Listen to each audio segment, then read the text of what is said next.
plazo. ¿Y dónde empezamos? Primero con una ley de la vivienda. Segundo, con un nuevo reglamento de la vivienda que hace más técnica la construcción y la entrega de los subsidios. Y tercero, la creación de un nuevo fondo que es el FOPAVI y el cierre del FOGUAVI, que tradicionalmente había sido un fondo clientelar, empañado de corrupción y donde las decisiones no se tomaban de forma técnica.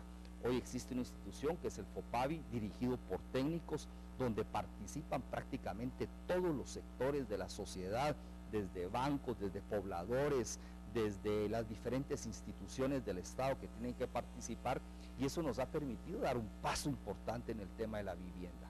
El año pasado 12.000 viviendas, este año 15.000 viviendas, el próximo año 20.000 viviendas, pero más que eso, tomando acciones para que el tema de la vivienda pueda realmente empezar a crecer de manera importante, como es el subsidio a la tasa de interés, ya que el tema de la tasa de interés es una de las grandes limitaciones que existe en Guatemala para que pueda existir más oferta de vivienda, sobre todo para las clases populares. Toquemos esta denuncia puntual, hablemos del caso San Marcos, de este estudio que revela que 11 municipios todavía no han recibido ningún tipo de ayuda. Usted hablaba de la entrega de casas el 24 de diciembre, o concluir con la entrega de casas el 24 de diciembre. ¿Cómo está la situación en ese lugar? Porque sí seguimos recibiendo muchos reclamos de ese sitio. Yo diría, Ricardo, que hay que entender la situación de San Marcos. La situación de San Marcos, primero, fue un proceso complicado, y hay que explicarlo a los guatemaltecos, y consistió en varias etapas. La primera, se presenta el terremoto, nosotros como ministerio teníamos la responsabilidad de liberar las rutas de manera inmediata, y eso fue un trabajo que se hizo prácticamente de inmediato, en 24, máximo 48 horas, todas las rutas de occidente, principalmente las de acceso a San Marcos, estaban liberadas. Eso no solo ayuda a que circulen los vecinos, sino que ayuda a bajar la preocupación de los familiares que no están en San Marcos y quieren ir a ver a sus familiares. Segundo, fue el proceso de limpieza de escombros. Ese fue un proceso de más de un mes y medio, donde tuvimos más de 120 maquinarias trabajando, donde se hizo un despliegue del Ministerio de Comunicaciones de más de 150 personas, y logramos limpiar los escombros prácticamente en 3 semanas, máximo un mes, pero sobre todo darle la sensación a los vecinos de San Marcos de que había un gobierno presente, trabajando y sobre todo acompañando ese proceso. Y después entra la etapa de la reconstrucción de carreteras en algunas áreas y sobre todo la reconstrucción de la vivienda. El proceso de levantamiento de los listados no es una tarea que hace el Ministerio de Comunicaciones, sino que es una tarea que hace Conred, que hace la municipalidades, que hace Gobernación, y a nosotros nos entregan 2.500 viviendas como responsabilidad del Ministerio de Comunicaciones, que tiene que construir en San Marcos, principalmente en cabecera y en 5 municipios del departamento. Y obviamente existen todavía algunas viviendas que se han venido sumando a esos listados, pero que tienen problemas legales, principalmente en la propiedad del terreno donde nosotros no podemos construir, o viviendas que ya no son de guatemaltecos de escasos recursos, sino que son viviendas mucho más grandes que no le corresponde al gobierno y al Estado de Guatemala construir. Nuestra meta, 2.500 viviendas, se va a cumplir el 24 de diciembre, y lo que nosotros ofrecimos, que es que los guatemaltecos que perdieron su casa y que están en ese listado de 2.500 viviendas van a pasar la Navidad en su casa. Pueden existir algunos casos aislados, y eso ya corresponde a Conred, a la Gobernación y a las municipalidades darles el tratamiento, y si a nosotros nos asignan más viviendas, con muchísimo gusto vamos a contribuir, porque ha sido una experiencia realmente maravillosa. ¿De dónde salen, ministro? ¿Cómo está el tema de financiamiento para estas obras? El tema de la deuda también de su cartera, indudablemente, y esta discusión que terminó en nada en el Congreso de la República en materia de presupuesto para el próximo año. Bueno, el presupuesto ha sido complicado este año, Ricardo, realmente nos ha costado mucho, principalmente porque el 25% de nuestro presupuesto se financiaba con el préstamo que fue aprobado del Banco Mundial recientemente. De los 200 millones, de los 227 millones, 100 millones eran para el Ministerio de Comunicaciones. ¿Y eso qué fue lo que hizo? Nos nos hizo que el ritmo de trabajo que llevábamos en algunas obras se tuviera que reducir. Por mencionar algunas, el caso de Champerico es una carretera que llevaba un buen ritmo de trabajo. El año pasado construimos 8 kilómetros, este año esperábamos terminarla y el presupuesto nos permitió solo hacer 8 kilómetros. Nos hacen falta otros 8 que estarán para construirse el próximo año y terminar la carretera, ojalá antes de junio, por mencionar una de algunas carreteras que se tuvieron que o reducir la velocidad en la que íbamos o pararlas. El caso de Oriente es muy particular, tuvimos varios problemas en Oriente, principalmente en algunas carreteras como Pueblo Nuevo, Viñas, donde hemos tenido que bajar el ritmo de trabajo y obviamente eso ha tenido un impacto en la transitabilidad de los guatemaltecos, pero básicamente eso se debe a que nuestro presupuesto, el 25% de nuestro presupuesto, pues prácticamente fue aprobado hace 15 días. Así es. Recibieron entonces aproximadamente 780 millones de quetzales con este presupuesto, con estos préstamos que fueron aprobados. ¿Cómo vislumbra usted entonces el panorama para nueva inversión? ¿O a qué se van a destinar estos 780 millones de quetzales? ¿A darle el mantenimiento? ¿O se va a invertir en nueva obra? Considerando el panorama también que enfrentamos con el presupuesto para el año entrante. Bueno, básicamente lo que nosotros estamos haciendo es continuar los proyectos. Repito, terminamos cerca de 40 proyectos este año, proyectos como el puente Benedicto XVI, sobre la CA2 Oriente, que era un puente importantísimo, puente de las Cañas, puente de la Amistad, puente Enrico en los Amates, tramos carreteros como el libramiento de Cuilapa, San Pedro Zacatepeques, San Juan Zacatepeques, San Francisco Zapotitlán, San José el Ídolo en Suchitepeques, tramos como el de Montúfar, Concuá, El Chol, por mencionar a unos que creo que es importante que la población los conozca. Segundo, hemos tenido un despliegue territorial prácticamente nacional, tenemos obra en todos los departamentos y en la mayoría de los municipios del país. ¿Qué vamos a hacer con los recursos? Pues continuar la ejecución.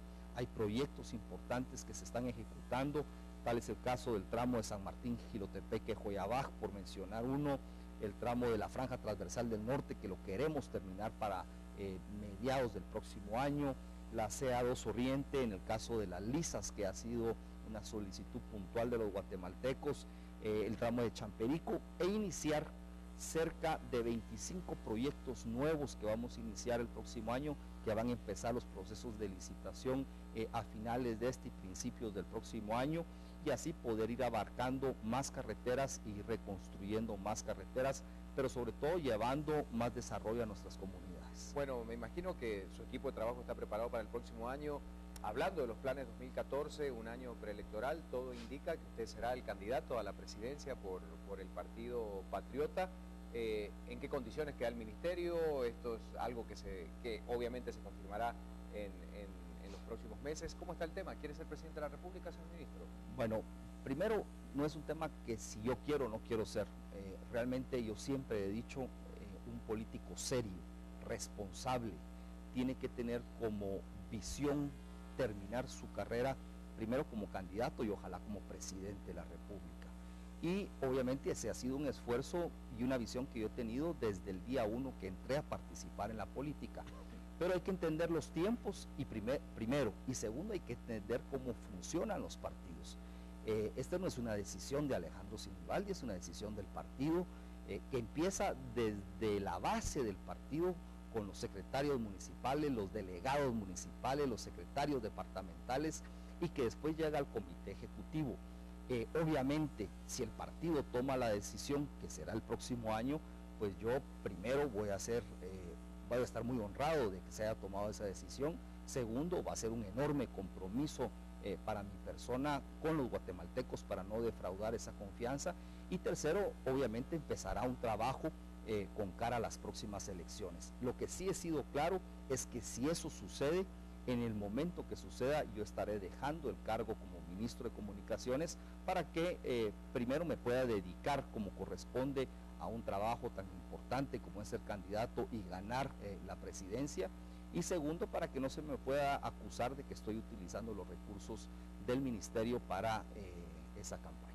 relación con el resto del equipo, puntualmente con la señora vicepresidenta de la República, porque siempre hay una percepción, ¿verdad?, de lo que se cree en el imaginario político en relación a una suerte de rivalidad entre usted y la vicepresidenta de la República. ¿Cuál es la relación real que usted tiene desde el punto de vista político, por supuesto, con Roxana Valdetti? Es una buena relación, Ricardo, es una relación de respeto principalmente, es una relación que obviamente después de 13 años de conocernos ha ido madurando y se ha ido desarrollando, y obviamente siempre van a existir algunas diferencias de criterio, no solo en el caso de a veces con la vicepresidenta, sino que con los mismos ministros. Eso sucede en la casa, sucede en todos lados, siempre van a haber diferencias de criterio.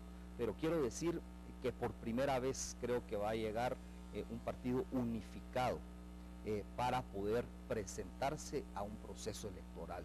Un partido que independientemente de las diferencias ha puesto sobre la mesa las coincidencias, y las coincidencias es que nosotros consideramos que cambiar de partido cada 4 años es uno de los grandes problemas que ha tenido el país. Cada 4 años los avances que tiene un gobierno, viene el otro gobierno porque es de otro partido y los tira a la basura y borrón y cuenta nueva. Los avances en seguridad, los avances en infraestructura, los avances en educación y los avances que se van dando en nuestro gobierno, realmente sería una tristeza que fueran borrón y cuenta nueva, y esas son las coincidencias que se han puesto sobre la mesa. Y obviamente nos tocará de manera madura, responsable, el próximo año sentarnos en la mesa, tomar la decisión, y sea quien sea el candidato, apoyarlo con todas las fuerzas para que esa tradición, que es que cada 4 años se hace un cambio de gobierno y se tira toda la basura, no se dé. Guatemala necesita procesos de largo plazo.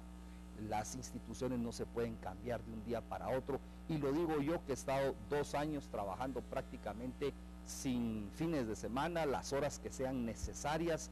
Cuesta movilizar el gobierno, cuesta movilizar los ministerios, cuesta mucho hacer los cambios. Vamos en un buen camino, y obviamente 4 años más del mismo partido permitirían que Guatemala avanzara, como ha sucedido en otros países del mundo que han sido exitosos en ese proceso. ¿Usted cree que la percepción de los guatemaltecos es la misma? Ustedes, quizás con Roxana Valdetti, son las personas más cercanas al presidente de la República, habían muchas expectativas, hasta con la propia imagen que tenía el presidente cuando asumió justamente la presidencia del país, y sin embargo hay temas que no se han cumplido, y quizás uno de los puntos centrales es el de la inseguridad, indicadores que seguimos observando hoy en la actualidad. ¿Qué pasa con justamente esa percepción de la ciudadanía en general, o las expectativas que se tenían cuando asumía el Partido Patriota este gobierno, de muchas cosas que no se han podido cumplir? Bueno, cuando se habían establecido plazos, usted recordará, 6 meses, y los resultados hoy no son los que se esperaban. Sí, repito, los procesos son lentos, los cambios en los ministerios y en las estructuras son lentos, no se pueden hacer de la noche para la mañana, y lo importante es estar enterado cómo funciona el Estado de Guatemala. Nosotros ya tenemos la experiencia después de 2 años de gobierno. Obviamente no se han podido cumplir con todos los plazos, pero se ha avanzado. Tema de seguridad se menciona. Primero, yo creo que el ministro de Gobernación ha hecho un excelente trabajo. Y segundo, si lo comparamos con el gobierno anterior, al día de hoy ya habían cambiado 4 ministros el gobierno anterior. Ahorita tenemos un solo ministro, el gobierno anterior había hecho 5 cambios de directores de la policía, nosotros hemos hecho un cambio de director, vamos avanzando, llegando a la meta de policías, armando a la policía y avanzando en el tema de seguridad. Obviamente no es un proceso de un día para otro, toma su tiempo, pero yo estoy convencido por las estadísticas que he visto, por el trabajo que se está realizando, que el próximo año el tema de la inseguridad va a ir cambiando y van a ser sensibles los cambios a los guatemaltecos. Y de la misma forma le podría hablar del tema de educación, del tema de salud y obviamente del tema de infraestructura y otros temas en donde hemos ido dando los pasos en la dirección correcta. Obviamente quisiéramos que todo se cambiara de un día para el otro. Quiero comentarles que el liderazgo del presidente se mantiene en una buena posición, las encuestas así lo dicen, el nivel de aceptación del presidente ha ido recuperándose y llegando a niveles tal vez históricos en nuestro país, y en general yo creo que hay un